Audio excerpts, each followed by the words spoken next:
اب میں اللہ کا نام لے کر ایک بہت ہی سینسٹیو ایشو کی طرف آ رہا ہوں، اسلام کا معاشی نظام، خلافت میں اس کی کیا شکل ہوگی۔ پہلے میں چاہتا ہوں کہ چند تضادات جو بظاہر نظر آتے ہیں پہلے ان کو ہم نوٹ کر لیں اور پھر سوچیں ہاؤ ٹو ریزالو them۔ دیکھیے، ایک طرف قرآن کہتا ہے یسألونک ماذا ينفقون قل العفو، اے نبی یہ آپ سے پوچھتے کتنا خرچ کریں اللہ کی راہ میں، کہیے جو بھی ضرورت سے زائد دے ڈالو، ڈونٹ ریٹین اینی تھنگ۔ دوسری طرف وراثت کا حکم بھی آ رہا ہے، تو وراثت ہوگی کس چیز پر جبکہ کچھ بھی نہیں ہوگا۔ زکوٰۃ کا حکم بھی آ رہا ہے، زکوٰۃ ہوگی کس شے پر کہ جبکہ کوئی شے انسان ریٹین کرے گا ہی نہیں۔ بظاہر تضاد ہے یا نہیں؟ اور میں جب یہ کہا کرتا ہوں تو لوگ چونک جاتے ہیں کہ حضور نے ساری عمر زکوٰۃ نہیں دی، حالانکہ زکوٰۃ تو رکن ہے اسلام کا۔ بھائی زکوٰۃ فرض ہوگی اگر کچھ پیسہ آپ کے پاس ہے، جمع کیا ہے اور وہ نصاب کی حد سے اوپر ہے، تب آپ پر زکوٰۃ لازم آئے گی نا، ورنہ زکوٰۃ فرض ہی نہیں۔ سورج نصف النہار پر اگر کھڑا ہو جائے، وہ ڈھل کے نہ نیچے کو نہ اترے مغرب کی طرف، تو ظہر کی نماز کا وقت آئے گا ہی نہیں، ظہر فرض ہوگی ہی نہیں۔ وہ تو اقم الصلاۃ لدلوک الشمس الی غسق اللیل وقرآن الفجر۔ تو اس اعتبار سے ایک بظاہر تضاد ہے، یسألونک ماذا ينفقون قل العفو، اور دوسری طرف یہ کہ وراثت لازماً تقسیم کرو، مما قل منہ او کثر، زیادہ ہو یا کم ہو، فریضۃ من اللہ، یہ فرض ہے اللہ کی طرف سے۔ اسی کی ایک صورت پیدا ہو گئی تھی حضرت ابو ذر غفاری رضی اللہ تعالی عنہ کے ایک مغالطے سے یا ایک غلو کی کیفیت جو ان میں پیدا ہو گئی۔ سورہ توبہ میں جب آیت نازل آئی کہ جو لوگ اپنے پاس سونا اور چاندی رکھتے ہیں، ان کو کنز بناتے ہیں، اللہ کی راہ میں خرچ نہیں کرتے، وہ سونا اور چاندی قیامت کے دن جہنم کی آگ پر تپا کر اور اس سے ان کو داغا جائے گا، ان کی پیشانیاں بھی، ان کے چہرے بھی، اور ان کی پیٹھیں بھی، اور ان کی پسلیاں بھی۔ وہ اس نتیجے پر پہنچے کہ سونا اور چاندی اپنے پاس ریٹین کرنا مطلقاً حرام ہے، جبکہ جو بھی اجماع تھا جس بات پر وہ یہ ہے کہ آپ اس میں سے زکوٰۃ دے دیں تو باقی مال آپ کا ہے، باقی مزید آپ خرچ کرنا چاہیے، آپ کی مرضی ہے۔ If you want to retain, you can retain it۔ لیکن حضرت ابو ذر غفاری رضی اللہ تعالیٰ عنہ نے اس شد و مت کے ساتھ اس کا پروپیگنڈا شروع کیا، اور وہ شخص نہایت مخلص، نہایت زاہد، یہ وہ صحابی ہیں جن کے بارے میں حضور نے فرمایا ہے من کان یسرہ ان ینظر الی زہد عیسیٰ فلینظر الی صاحب ابی ذر، کہ اگر کسی کی یہ خواہش ہو کہ وہ اپنی آنکھوں سے حضرت عیسیٰ کا زہد دیکھے، کتنے زاہد تھے وہ، تو وہ میرے اس دوست، میرے اس بھائی ابو ذر کو دیکھ لے۔ زہد کا عالم یہ، لیکن وہ یہ کہ آدمی جتنا زاہد ہوتا ہے، جتنا مخلص ہوتا ہے، پھر اپنی رائے پر اتنا ہی مصر بھی ہو جاتا ہے۔ اس سے بڑا فتنہ اٹھ رہا تھا۔ پھر حضرت عثمان نے انہیں حکم دیا کہ آپ مدینہ چھوڑ کر باہر جا کر کہیں ٹک جائیں۔ اسی ایگزائل میں ان کا انتقال ہوا۔ کہیں چہرہ میں ایک جھونپڑی سی ڈال کر وہ رہتے تھے، ان کی اہلیہ تھی، اور جب آخری وقت آیا ہے تو رونے لگے۔ اہلیہ نے پوچھا کیوں رو رہے؟ کہا میں نے اپنے دوست سے سنا تھا، حضور کو وہ کہتے تھے میرا دوست خلیلی، میرے دوست نے یہ کہا تھا کہ لوگوں تم اپنے گرد سانپ بچھو جمع کر لو گے، یعنی دنیاوی ساز و سامان، سانپ بچھو۔ دیکھو میرے نزدیک بھی، میرے گرد بھی سانپ بچھو آ۔ ان کا کون سا سانپ اور کون سا بچھو یہاں آ گیا؟ دیکھو یہ دوا پڑا ہے کہ نہیں، چمٹا ہے کہ نہیں، یہ سانپ اور بچھو۔ اب کسی کی شدت احساس کا عالم یہ، لیکن اس کو لے اڑے ہمارے ہاں ایک دور میں کمیونسٹ، کیونکہ یہ بات ذرا ان کے نظریے کے اندر فٹ بیٹھتی تھی، اور ان کو پھر بہت اچھالا گیا، حالانکہ اس کی ریزولوشن کچھ اور ہے۔ اور وہ ریزولوشن کس طور سے ہوتی ہے اس کی؟ دیکھیے، اسلام کے دو لیولز ہیں، ایک لیگل لیول ہے، فقہی سطح ہے، ایک ایمان اور احسان اور روحانیت کی سطح ہے. اکثر و بیشتر معاملات میں ان دونوں کے احکام ایک دوسرے سے متضاد ہوتے ہیں. مثال کے طور پر کسی شخص نے آپ کو تھپڑ مار دیا. اب آپ کے سامنے دو راستے ہیں. دو راستے اس صورت میں کہ آپ اس کو جوابی تھپڑ رسید کرنے کی طاقت رکھتے ہوں، ورنہ تو تیرے درویش بڑھ جانے درویش، آپ میں طاقت ہی نہیں ہے تو کیا کریں گے. لیکن اگر طاقت ہے تو دو راستے ہیں، چاہے تو معاف کر دیں اور چاہے تو بدلہ نہیں. اپنے روحانی طرفوں کے لیے معاف کر دینا بہتر ہے. آپ معاف کریں گے تو جو روحانی خوشی ہوگی آپ کو اور ترفع ہوگا اور اونچائی اور بلندی آپ حاصل کریں گے، یہ سب کے نزدیک بالکل واضح سی بات ہے. اور دوسری طرف معاشرے کی بہتری کا تقاضا ہے کہ بدلہ لو، سزا دو اسے، ورنہ اس کی ہمت بنے گی. آج اس نے تمہیں تھپڑ مارا، کل کسی اور کو مارے گا. نپتی ایول ان دی بٹ. اب قرآن میں آپ کو یہ دونوں چیزیں مل جائے گی. ایک طرف عفو والعافین عن الناس، وَإِن تَعْفُوا وَتَصْفَحُوا وَتَغْفِرُوا، تین لفظ. اگر تم معاف کر دیا کرو اور چشم پوشی سے کام لو اور ڈھانک دیا کرو گناہوں کو یا خطاؤں کو یا زیادتیوں کو، فَإِنَّ اللَّهَ غَفُورٌ رَحِيمٌ، تو اللہ بھی تو غفور اور رحیم ہے کہ نہیں؟ تم اپنے گناہوں کی مغفرت اس سے چاہتے ہو تو تم بھی تو لوگوں کو معاف کیا کرو. ایک طرف یہ ہے فَإِن تَعْفُوا فَهُوَ خَيْرٌ لَكُمْ، اگر تم معاف کر دو یہ تمہارے لیے بہتر ہے. لیکن وَلَكُمْ فِي الْقِصَاصِ حَيَاةٌ يَا أُولِي الْأَلْبَابِ، اے ہوش مندو، قصاص میں زندگی ہے. آپ کا تمدن کا نظام، آپ کی معاشرت کا نظام یہ تو درم برم ہو جائے گا اگر قصاص نہ ہو، اگر سزا نہ ہو. جرائم پھیلتے چلے جائیں گے. تو ایک ہے روحانی ترقی، اس کے لیے عفو، وَإِن تَعْفُوا فَهُوَ خَيْرٌ لَكُمْ. ایک ہے معاشرے کی ضرورت، اس کی مصلحت، وَلَكُمْ فِي الْقِصَاصِ حَيَاةٌ يَا أُولِي الْأَلْبَابِ. یہ ہے اصل میں کہ جس سے ریزالو ہوتا ہے کہ ایک قانونی سطح ہے. قانونی سطح پر یہ ہے آپ نے کچھ ریٹین کیا ہے اپنے پاس، وہ ایک خاص حد تک آ گیا، زکوٰۃ دے دیجئے، باقی آپ کا ہے، یو کین ریٹین اٹ. مزید آپ خرچ کرنا چاہیں اپنی مرضی سے خرچ کریں، لازم نہیں. یہ قانونی سطح ہے. یہ جو کچھ رہے گا تمہارے پاس، اس پر وراثت کے احکام کا بھی اطلاق ہو جائے گا. روحانی سطح کیا ہے؟ Don't retain anything. سب کچھ اللہ کے ہاں جمع کراؤ. یہاں کیوں جمع کرتے ہو؟ کس قدر پیارا جملہ ہے حضرت عیسیٰ کا سرمن آف دی ماؤنٹ میں، پہاڑی کا واز. دیکھو اپنا مال زمین پہ جمع نہ کرو جہاں کیڑا بھی خراب کرتا ہے، چوری بھی ہوتی ہے، ڈاکہ بھی پڑتا ہے. اپنا مال آسمان پر جمع کرو جہاں نہ کیڑا خراب کرے، نہ چوری ہو سکے، نہ ڈاکے کا اندیشہ. اور میں تم سے سچ کہتا ہوں، جہاں تمہارا مال ہوگا وہی تمہارا دل بھی ہوگا. یہاں جمع کرو گے دل اٹکا رہے گا. یہاں زبردستی ہی فرشتے کھینچیں گے آپ کی جان، آپ جانے کو تیار نہیں ہوں گے یہاں سے. دل تو یہاں لگا ہوا ہے، مال یہاں ہے. اور اگر مال وہاں جمع کیا ہے تو آپ موت کے فرشتے کو خوش آمدید کہیں گے. یہ تمہید ہے اس بات کی کہ اسلام کے معاشی نظام دو ہے. جب تک اس بنیادی نقطے کو آپ نہیں سمجھ لیں گے، اسلام کا معاشی نظام قطعاً سمجھ میں نہیں آئے. ایمان کی سطح پر احسان یہ ایمان سے بلند منزل ہے احسان. آپ نے پڑھا ہوگا حضرت جبرائیل جب آئے تھے حدیث جبریل میں، اخبرنی عن الاسلام، اخبرنی عن الایمان، اخبرنی عن الاحسان. بلند ترین منزل ہے. اور عام فہم نظم میں روحانی تقاضا کیا ہے، اس لیول پر اسلام کا نظام معاشی 4 فنڈامنٹل کارڈینل پرنسپل پر مبنی ہے.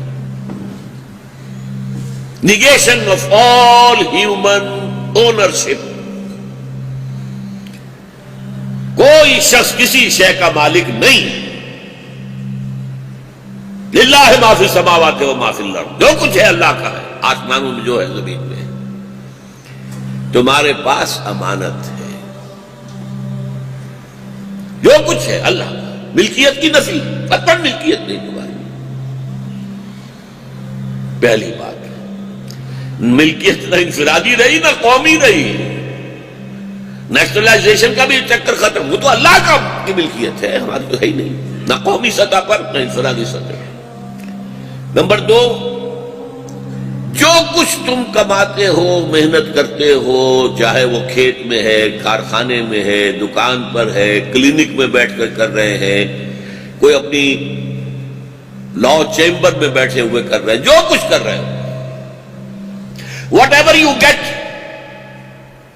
اسے آپ اپنی کمائی نہ سمجھیے گا، یہ اللہ کا فضل ہے۔ کسب کا لفظ قرآن مجید میں آتا ہے نیکی اور بدی کا کمانا۔ نیکی کمائی ہے، یہ کمائی ہے، بدی کمائی ہے، یہ بھی کمائی ہے۔ لہا ما کسبت وعلیہا ما اکتسبت، کسب اسے کہتے ہیں۔ صرف ایک جگہ کسب دنیا کی کمائی کے لیے بھی آیا ہے، سورہ بقرہ میں، لیکن قرآن میں اصل میں کسب کیا ہے؟ وہ تو نیکی یا بدی۔ اور جو کچھ تمہیں مل رہا ہے، چاہے ساری محنت تم نے کی ہے، ہل تم نے چلایا ہے، بیج تم نے ڈالا ہے، سیراب تم نے کیا کھیت کو، پھر فصل کاٹی تم نے، لیکن جو کچھ ملے اسے فضل سمجھو۔ فضل کسے کہتے ہیں؟ جو شے بلا استحقاق ملے۔ آپ اگر کسی شخص کو اپنے ہاں ڈیلی ویجز پر رکھتے ہیں، 100 روپے اس کی ویج آپ کی مقرر ہوئی ہے، دن بھر آپ دیکھتے رہے ہیں اسے، اس نے بہت محنت سے کام کیا، یہ اس کا خیال نہیں کرتا تھا کہ کوئی سپروائزر دیکھ رہا ہو تو کام کرے ورنہ پھر ڈھیلا پڑ جائے، نہیں، وہ اپنی commitment, out of his own commitment وہ کام کرتا رہا ہے۔ تو شام کو آپ اسے 100 روپے دے کر، یہ تو اجرت ہے، اجر ہے، اور بھائی 10 روپے اور لے لو، یہ فضل ہے۔ وہ ڈیمانڈ نہیں کر سکتا آپ سے، ڈیمانڈ تو وہ 100 کر لے، لیکن یہ کہ اسے آپ اگر اضافی شے دیتے تو وہ فضل ہے۔ فضل سمجھو، اپنی کمائی نہ سمجھو۔ جب کوئی شخص اپنی کمائی سمجھتا ہے، یہ قانونیت ہے، اوتیتہ علی علم عندی، یہ دولت میں نے اپنے علم اور فضل اور اپنی صلاحیت و ذہانت سے کمائی ہے،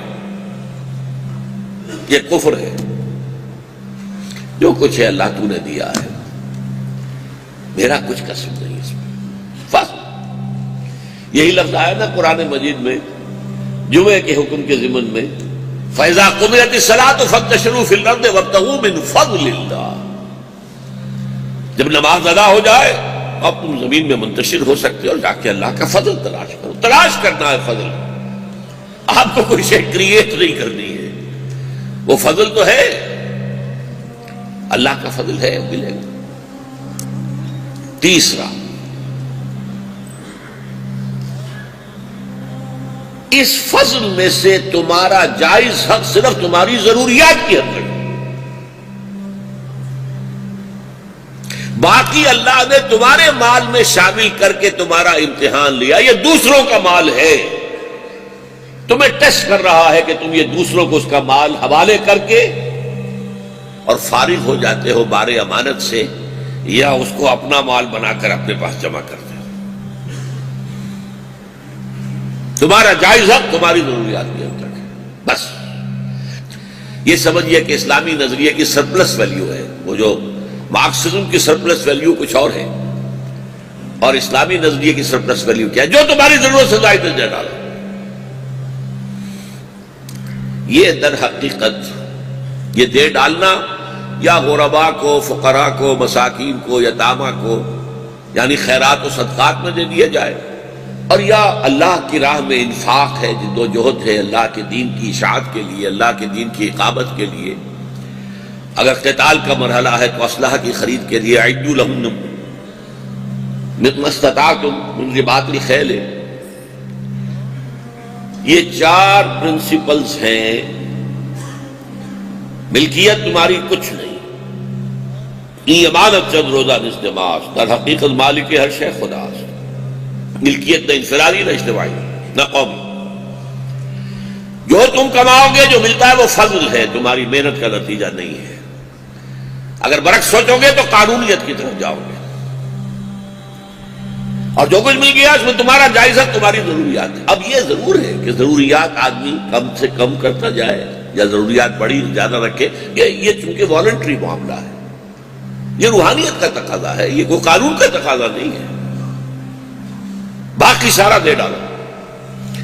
4 cardinal principles of the Islam، اور مکمل نظام ہے یہ، اور آپ کو معلوم ہے حضور صلی اللہ علیہ وسلم نے اس سطح پر زندگی گزاری،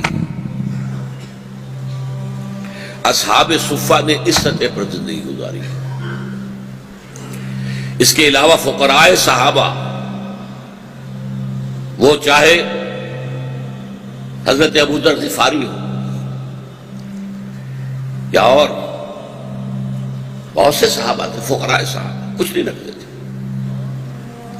اور اس کے بعد اس سطح پر زندگی صوفیاء کرام نے گزاری، اور ان کی دعوت جو پھیلی ہے دلوں میں اتری، اس کی وجہ یہ تھی۔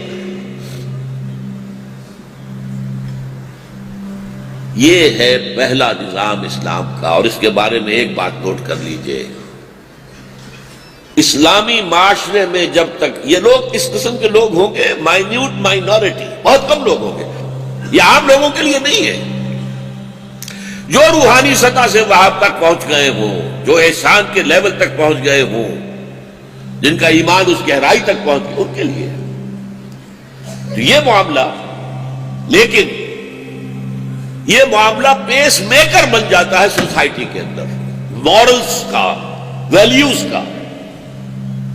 ایک درویش بیٹھا ہوا ہے اور وہ اس لیول پر زندگی گزار رہا ہے، روٹی بھی کھا رہا ہے تو تھوڑے سے گرم پانی کے اندر نمک ڈال کے روٹی، سوکھی روٹی جو ہے نرم کر کے کھا رہا ہے۔ جو عزت اس شخص کی ہوگی اس معاشرے کے اندر، وہ کسی اور کی ہوگی؟ یہ دلوں پر حکومت کرے گا، جو دلوں کو فتح کر لے وہی فاتح زمانہ۔ حضرت نظام الدین اولیاء رحمۃ اللہ علیہ کے زمانے میں 6 بادشاہ تخت دہلی پر بیٹھے، کسی کو اپنے ہاں حاضر ہونے کی اجازت نہیں دی، اس کے دربار میں جانا تو بہت دور کی بات ہے۔ ایک نے کہا میں تو آ جاؤں گا، آپ نہیں روک سکتے، آپ کا دروازہ کھلا ہوا ہے۔ دوسرے لوگ آ کے میں بھی آ جاؤں۔ فرمایا فقیر نے اپنے گھر کے 2 دروازے رکھے ہیں، اگر بادشاہ ایک دروازے سے آئے گا، فقیر دوسرے سے نکل جائے گا۔ اب بتائیے ان کی کیا عظمت لوگوں کے دلوں میں ہوگی۔ پانی پت کے ایک بہت بڑے صوفی کو نواب امیر محمد خان آف ٹونک کئی گاؤں کا ایک وثیقہ بھیج دیتے ہیں کہ یہ گاؤں ہم نے آپ کی خانقاہ کے لیے وقف کر دیے، تاکہ آپ کی خانقاہ کے اندر جو لوگ آئیں ٹھہریں ان کے لیے کھانے پینے کا بندوبست ہو جائے۔ وہ جو وثیقہ آیا تھا اسی کی پشت پر شعر لکھ دیا فارسی کا، ما آبرو فقرو قناعت نہ باختیم، بابیر خان بگوئے کہ روزی مقدر است، ہم اپنے فقر اور درویشی کی عزت بیچنے کو تیار نہیں۔ جاؤ کہہ دو میر خان سے، امیر خان والی ٹونک، کہہ دو کہ ہماری روزی مقدر ہے اللہ کی طرف سے، ہمیں کسی جاگیر کی ضرورت نہیں۔ یہ لوگ معاشرے کے اندر اخلاق کے ایک ایسے مینار بن جاتے ہیں کہ جس سے لوگوں کے اندر پھر وہ تڑپ پیدا ہوتی ہے۔ عزت دولت کی نہیں ہے، عزت اس کی ہے۔ آج ہمارے ہاں کیا ہے، فساد کا سب سے بڑا سبب کیا ہے؟ معلوم ہے کہ یہ سمگلر ہے، دولت اس کی سمگلنگ کی ہے، یہ ہیروئن کا ہے، اور یہ ہیروئن پھر بھی عزت اسی کی ہوگی۔ اس کا مکان دیکھ کر، کوٹھی دیکھ کر، محل دیکھ کر ایک دفعہ جو ہے دل تھوڑا سا تو مرعوب ہو ہی جائے گا۔ اس سے ہے معاشرے کے اندر پستی سے پستی، پستی سے پستی۔ تو یہ جو نظام ہے اس کو میں کہہ رہا ہوں highest and purest form of voluntary socialism. Voluntary ہے، اس میں جبر نہیں ہے۔ جس شخص کو آخرت کا اتنا یقین ہو گیا ہے کہ وہ سمجھتا ہے اصل زندگی وہ ہے، تو وہی کے لیے بھیج دو نا، یہاں کائے کو رکھنا ہے؟ اس کے بینک میں ڈپازٹ کرو، یہاں کام کر رہے ہو؟ ڈپازٹ کیا اور کل تمہاری روانگی ہو گئی، وہ تو پیچھے والے کیا کریں گے، گلچھرے اڑائیں گے یا کیا کریں گے، یا بینک اکاؤنٹ جو ہے وہ اگر کوئی اور آپریٹ کرنے کی پوزیشن میں نہیں ہے تو وہ بینکوں کی کمائی ہو گئی، چھٹی ہوئی، ختم ہوئی۔ کیا کیا تم نے؟ اچھا، اب میں پہلے یہ چاہتا ہوں، بلکہ مجھے پہلے یہ کہنا تھا کہ معاشی نظام کے ضمن میں ہمیں سب سے پہلے جو دو معاشی نظام جن سے ہم واقف ہیں ان کا ایک کمپیریزن کر لینا چاہیے۔ اگرچہ اب کمیونزم مر گیا، لیکن میرے نزدیک وہ مرا نہیں ہے، دوبارہ ابھرے گا اور بڑی شدت سے ابھرے گا۔ وہ ایک رد عمل تھا سرمایہ داری کے خلاف، اب سرمایہ داری جو ہے ننگا ناچ رہی ہے اور گلوبل ہو رہی ہے، گلوبلائزیشن۔ تو یہ ہو نہیں سکتا کہ ری ایکشن پیدا نہ ہو۔ جو کچھ ہوا ہے سیاٹل میں، اور جو کچھ ہوا ہے ڈیووس میں، اور جو کچھ ہوا ہے واشنگٹن میں، اور جو کچھ ہوا ہے لیٹن امریکہ کے ایک مقام پر، یہ سارا ری ایکشن جو ہو رہا ہے، یہ ننگی سرمایہ داری، یہ گلوبل سرمایہ داری، یہ ملٹی نیشنلز، ان کی حکومت، اس کا رد عمل تو ہوگا۔ لیکن بہرحال اس وقت جو ہے دو اکانومیز تھی جن کے درمیان نصف صدی تک کولڈ وار جاری رہی، اور جب U S S R dissolve ہو گیا تو امریکی مفکرین نے جو ہے بغلیں بجائیں، ثابت ہو گیا ہمارا نظام ٹھیک ہے، دیکھ لو وہ لاش پڑی ہوئی ہے، وہ کمیونزم کی لاش بے گور و کفن پڑی ہوئی ہے، اور وہ روس سربسجود ہے ہمارے سامنے، پیسہ مانگ رہا ہے، بھیک مانگ رہا ہے۔ فوکویاما نے کتاب لکھی اینڈ آف ہسٹری، تاریخ انسانی اپنی ارتقاء کی آخری منزل تک پہنچ گئی، اب کوئی بہتر نظام نہیں ہے، کوئی نہیں آئے گا، کوئی چیلنج نہیں کر سکے گا اس نظام کو۔ اگرچہ ہنٹنگٹن نے کہا کہ نہیں، ابھی کلیش آف سیویلائزیشنز ہوگا، ٹھیک ہے معاشی نظام کے اعتبار سے تم جو کہہ رہے ہو وہ ٹھیک ہے، حالانکہ ٹھیک نہیں ہے، وہ میں اسے اختلاف کر رہا ہوں، ٹھیک نہیں ہے، اس کا ری ایکشن آئے گا۔ بہرحال ان دونوں نظاموں کا ذرا تقابلی مطالعہ کیجیے، اور یہ بات کہ وہ نظام فیل کیوں ہوا، یہ کیوں یہ ہے جیت گیا، اس کی وجوہات کیا؟ دیکھیے، کمیونزم میں ذرائع پیداوار انفرادی ملکیت میں نہیں بلکہ قومی ملکیت میں، کیپٹلزم میں نہ صرف آرٹیکلز آف یوز آپ کی انفرادی ملکیت میں ہو سکتے ہیں، لیکن جو مینز آف پروڈکشن ہے، کارخانہ ہے، دکان ہے، فیکٹری ہے، کھیت ہے، یہ بھی آپ کی انفرادی ملکیت ہو سکتی ہے۔ اب اس سے فرق کیا پڑتا ہے؟ ایک انسان کی سرشت ہے، چاہے آپ اسے بیسر سیلف کہہ لیں، اس کے اندر ایک ہے سینس آف پوزیشن، چیز میری ہے تو میں اس کی حفاظت زیادہ کروں گا، میں اس کو بڑھاؤں گا، میں اس کے اندر ترقی چاہوں گا، میری ہے ہی نہیں تو مجھے کاہے کو ایکسٹرا لیبر کرنے کی ضرورت ہے۔ جو حشر ہمارے ہاں ہوا تھا نیشنلائزیشن آف انڈسٹری کے بعد، بیڑا غرق ہو گیا، کیوں کام کریں؟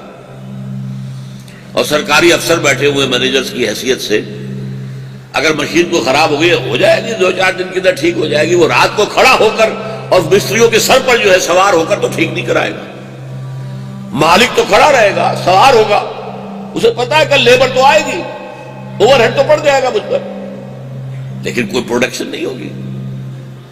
اس کو کہتے ہیں پرائیویٹ اونرشپ، جس کے نتیجے میں انسینٹیو پیدا ہوتا ہے۔ وہاں محنت کا مادہ کم ہوتا چلا گیا اور یہاں کیپٹلزم میں محنت کا مادہ بڑھتا چلا گیا، ارن مور ورک مور۔ نتیجہ کیا ہوا؟ وہاں پیداوار کم ہو گئی، یہاں پیداوار بڑھ گئی۔ امریکہ کا ویٹ گروئنگ ایریا جو ہے وہ بہت کم تھا روس کے مقابلے میں، پھر بھی امریکہ ایکسپورٹ کرتا تھا ویٹ اور رشیا امپورٹ کرتا تھا۔ کیوں زیادہ محنت کریں؟ انہیں تو ویج مل رہی ہے نا، اور وہاں جو کھیت کا مالک ہے، فارم ہے، اس کا ویسٹڈ انٹرسٹ ہے، اس کے اندر وہ اس کی جو ایک نفسیاتی جو ایک طلب ہے حیوانی لیول کی، میری شے، میری دولت، اس کو پورا کا پورا جو ہے اسے غذا مل رہی ہے۔ اچھا وہاں مقابلہ ختم، یہاں مقابلہ رہے گا، کمپٹیشن رہے گی۔ جب مقابلہ نہیں ہے تو چیزوں کا لیول، چیزوں کی کوالٹی نہیں بڑھے گی، پروڈکشن بھی کم اور کوالٹی بھی نہیں امپروو نہیں ہوگی۔ جہاں مقابلہ ہے پروڈکشن زیادہ ہوگی اور اس کے ساتھ ہی کوالٹی، میں بہتر سے بہتر بناؤں تاکہ میرا مال بکے۔ یہ ظاہر بات ہے کہ وہ جو انسینٹیو ہے ورک کا، اس کا یہ منطقی نتیجہ لازم نکلے گا۔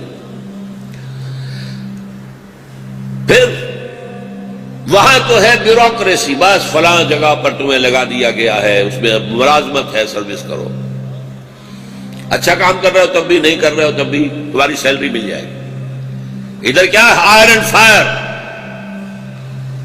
جس کو چاہے رکھے، اگر مناسب کام نہیں کر رہا تو کوئی نوٹس بھی نہیں دینا، شام کو کہہ دیں گے جناب آپ کل سے تکلیف نہ کیجیے گا، یہ چیک لے جائیے اپنا۔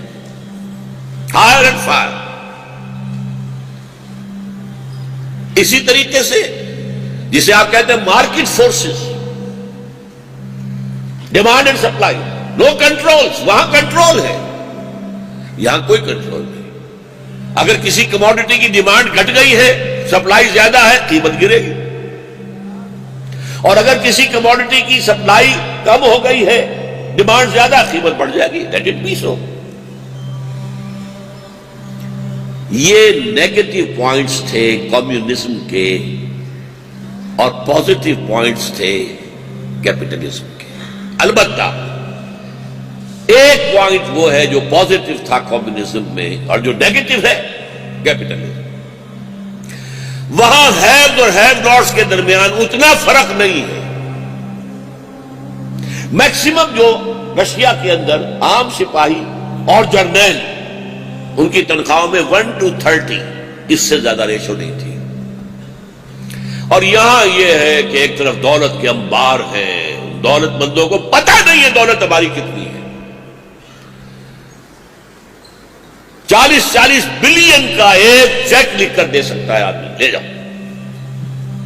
اور دوسری طرف بھوک ہے، فاقہ ہے، گھیٹوس، جس کا سب سے بڑا آپ کو منظر نظر آتا ہے مینہٹن، جو سمجھئے کہ ان کا جو تہذیب کا اور ان کی تجارت کا، اور یہ جو ٹاورز تھے اس کے جنوبی علاقے کے اندر، ورلڈ ٹریڈ ٹاورز۔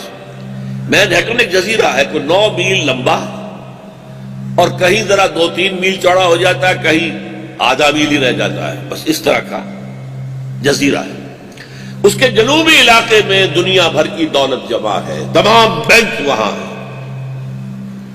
وہی تھے وہ ٹریڈ سینٹر بھی۔ اور شمالی میں چلے جائیے، گھیٹوس ہے، وہاں پہ وہ جو افرو امریکنز کہلاتے ہیں، وہ سب ہیومن لیول پر زندگی گزار رہے ہیں، حیوانی سطح پر زندگی گزار رہے ہیں۔ دیکھ لیجئے، آپ کو سائملٹینیس کنٹراسٹ نظر آ جائے۔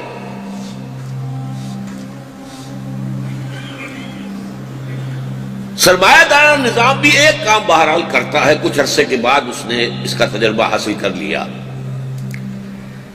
جب آپ کی فری اکانومی ہوگی اور کمپٹیشن ہوگا، فری کمپٹیشن، تو کچھ آگے نکل جائیں گے، کچھ پیچھے رہ جائیں گے، ظاہر بات ہے۔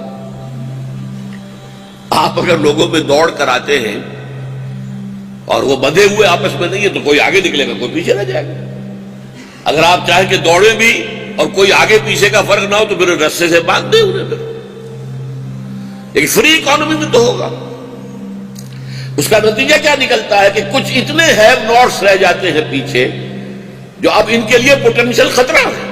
یہ خلیج جو ہے ہیوز اور ہیو ناٹس کے درمیان، یہ بھوکے بھیڑیے کہیں ہمارا پیٹ نہ پھاڑے، ہم پر حملہ آور نہ ہو جائے، یہ کھڑے نہ ہو جائیں، بغاوت نہ کر دیں، لہذا کچھ نہ کچھ سبسسٹنس لیول ان کو دو۔ اس کو کہتے ہیں انٹرنل مینجمنٹ آف کیپٹلزم، کیونکہ لازمی نتیجہ ہے کچھ پیچھے رہ جائیں گے کچھ آگے، تو کوئی فیڈ بیک ہونا چاہیے۔ سیکیورٹی، سوشل سیکیورٹی، جس میں ٹاپ پر اسکینڈینیوین کنٹریز ہیں، اس سے ذرا نیچے آئیے تو برطانیہ ہے، بہت اونچا لیول ہے وہاں بھی ویلفیئر کا یا سوشل سیکیورٹی کا۔ سب سے کم جو ہے وہ بھی امریکہ میں ہے، لیکن امریکہ میں بھی ہے، آپ جا کے کہہ دیجئے میرے پاس جاب نہیں ہے اور میرے پاس مکان بھی نہیں ہے، آپ کا وظیفہ بھی مقرر ہو جائے گا، ایک چابی بھی دے دی جائے گی، جاؤ۔ یہ ہے فیڈ بیک، یہ ہے انٹرنل مینجمنٹ۔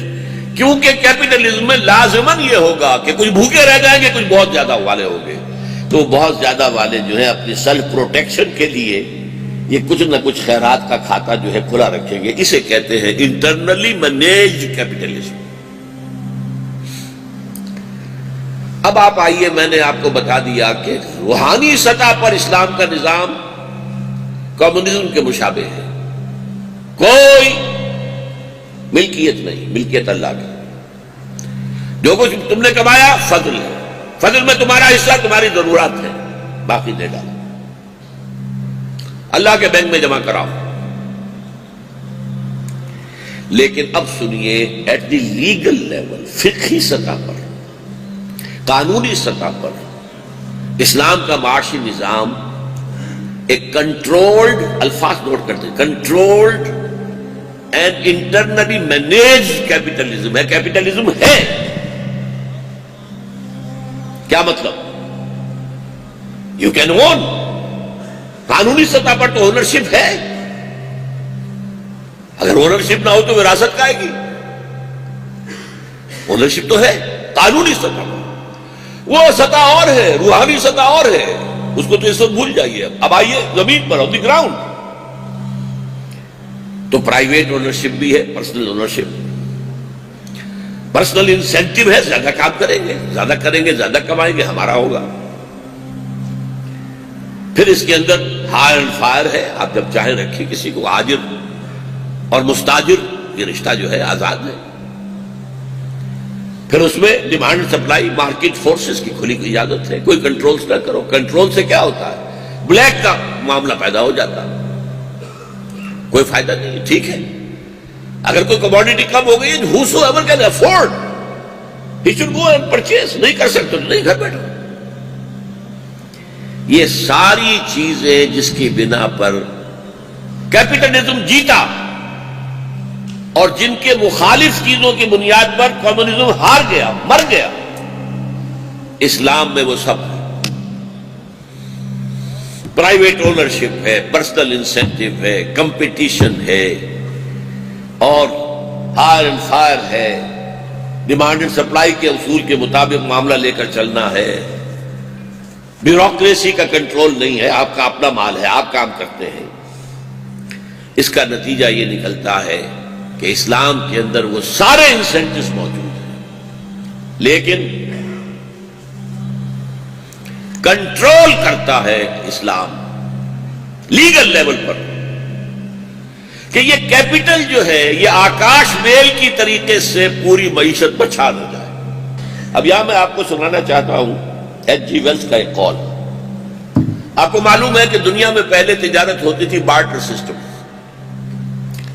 کسان کھیت میں کام کر رہا، گندم بوئی ہے، اس نے گندم جو ہے اگائی ہے، اور کرگے پر بیٹھا ہوا کوئی شخص ہے جو وہ کپڑا بن رہا ہے، اس نے کچھ دانے دے دیے، کپڑا لے لیا، نو کرنسی۔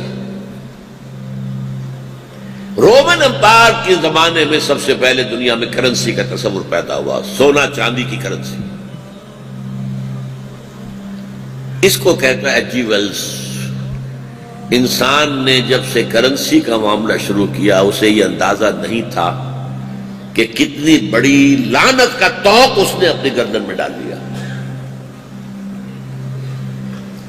گندم آپ کتنی ہولڈنگ کریں گے، لیکن یہ سونا ہے ایک سیر، یہ اتنے 1000 من گندم کے برابر، اس کو آپ اپنے ہاتھ رکھیے اپنی تجوری کے اندر، جب چاہے ریلیز کریں، جتنا چاہے خرید لیں، قیمت بڑھ جائے گی، جب ہاتھ روک لیں گے قیمت گر جائے گی۔ You can manipulate the market جب آپ کرنسی کو اپنے پاس رکھ سکتے ہیں۔ تو ایک لعنت کا طوق تھا جو نوع انسانی نے اپنی گردن میں ڈالا ہے۔ یہ دیو جو ہے، یہ جن ہے، capital, you have to change it, اسے بوتل میں بند رکھو۔ یہ ہے اصل جو چیز کہ اسلام کی کنٹریبیوشن ہے، کیپٹلزم۔ اس میں سرمایہ کاری تو ہو، سرمایہ داری نہ ہو، نو کنسنٹریشن آف ویلتھ، ہیوز اور ہیو ناٹس کے درمیان بہت فاصلہ نہ ہو۔ اس کا جو ماسٹر سٹروک ہے ربا حرام. کاروبار کرو جائز طریقے سے کرو، ربا کے بغیر کرو. ربا کیا ہے؟ صرف پیسہ پیسے کو کھینچے وداؤٹ اینی لیبر. آپ کو معلوم ہے کاروبار کوئی بھی ہوتا ہے اس میں کیپٹل چاہیے، لیبر چاہیے، اور پھر چانس بھی ہوتا ہے. کسی وقت حالات ایسے ہوتے ہیں کہ وہی اماؤنٹ آف لیبر اور وہی اماؤنٹ آف کیپٹل آپ کو زیادہ پروڈیوس دے دیتی ہے، کبھی کم ہوتا. 3 فیکٹرز رہیں گے ہمیشہ. لیکن اگر باقی دونوں فیکٹرز کو آپ ختم کر دیں اور صرف پیسہ پیسہ کماتا رہے، یہ ورسٹ لعنت ہے دنیا کی، اور یہ شریعت کے نزدیک حرام ترین ہے. گھڑی چل رہی ہے، گھڑی کے ٹک ٹک کے ساتھ اس کا پیسہ تو بڑھ رہا ہے، ہر ٹک ٹک کے ساتھ. جو پیسہ لے کر گیا ہے اس کو پتہ نہیں نفع ہو رہا ہے کہ نقصان ہو رہا ہے. اس کو کوئی غرض نہیں. مجھے تمہارے نقصان سے کوئی غرض نہیں، مجھے تو نفع چاہیے، اور نفع بھی ایک خاص جو اس کی شرح ہے اس پر چاہیے. یہ ہے جس کو ماسٹر سٹروک کہہ رہا ہوں میں، یہ اللہ ہی دے سکتا تھا. حرام، اور حرام بھی کتنا. دیکھیے عقیدے میں جس قدر بڑی شے ناقابل معافی شرک ہے، عمل میں اتنی ہی بڑی شے سود ہے. زنا اتنی بڑی شے نہیں ہے، چوری اتنی بڑی شے نہیں ہے. سود جس پر اللہ اس کے رسول کی طرف سے اعلان جنگ ہے، کسی اور گناہ پر، کسی اور جرم پر یہ آیا ہے؟ یہ تو قرآن میں فَاذَنُوا بِحَرْبٍ مِّنَ اللَّهِ وَرَسُولِهِ. کان کھول کر سن لو، الٹیمیٹم ہے تمہارے خلاف اللہ اور اس کے رسول کا. اور حدیث میں آیا ہے الربا 70 حُوبًا یا جزءً، سود کے گناہ کے 70 حصے ہیں یا جز ہیں، جن میں کچھ بڑے ہیں کچھ چھوٹے ہیں. ان 70 میں سب سے چھوٹا ایسروہا، 70 میں سب سے چھوٹا اس کے مساوی ہے ان ينكح الرجل امه، کہ کوئی شخص اپنی ماں کے ساتھ بدکاری کرے. اب ریشو پروپورشن آپ بنا لیجیے، آپ کے نزدیک زنا کتنی بہت بڑی بری شے ہے. پھر زنا نہیں، ماں کے ساتھ زنا، اور پھر یہ سب سے چھوٹا حصہ ہے 70 میں سے. This is the master stroke of Islamic economics. ربا حرام. محنت کرو، پیسہ بھی ہو تمہارا، جدوجہد کرو، اکیلے کرو، مل کر کرو، شراکت کر لو. نفع نقصان تمہاری ذمہ داری ہے، بانٹو آپس میں، نفع بھی بانٹو، نقصان بھی بانٹ لو، بیئر کرو. اس میں آپ مل کر کام کریں، شراکت کریں، اکیلے کریں. It's up to you. اصول کیا ہے؟ مجرد پیسہ پیسے کو کھینچ رہا ہو، پیسہ پیسے کو کھینچتا ہے، یہ جو آپ کا محاورہ ہے. جس نے سود پر رقم دینی ہے وہ کوئی محنت اب نہیں کر رہا، اس میں کسی چانس کو وہ لینے کو تیار نہیں ہے. مجھے تو فکس ریٹ پر نفع دیتے رہو. اسی طریقے سے جوا، محض چانس پر جیتنا، کوئی محنت نہیں اس میں، چانس. داؤ لگایا، پاؤ 12 ہو گئے، اور داؤ لگایا سب گیا، چانس. اس کو خمر اور میسر کو ساتھ لائیں. جس طرح شراب انسان کو شل کر دیتی ہے، پھر اس کے اندر محنت کا جذبہ نہیں رہتا. جوا شل کر دیتا ہے، محنت کیسے کرے؟ داؤ لگاؤ. چاہے اس میں مفلس ہو، قلاش ہو کر کپڑے تک بھی اپنے اتروا کے آدمی چلا جائے. ان دونوں چیزوں کو حرام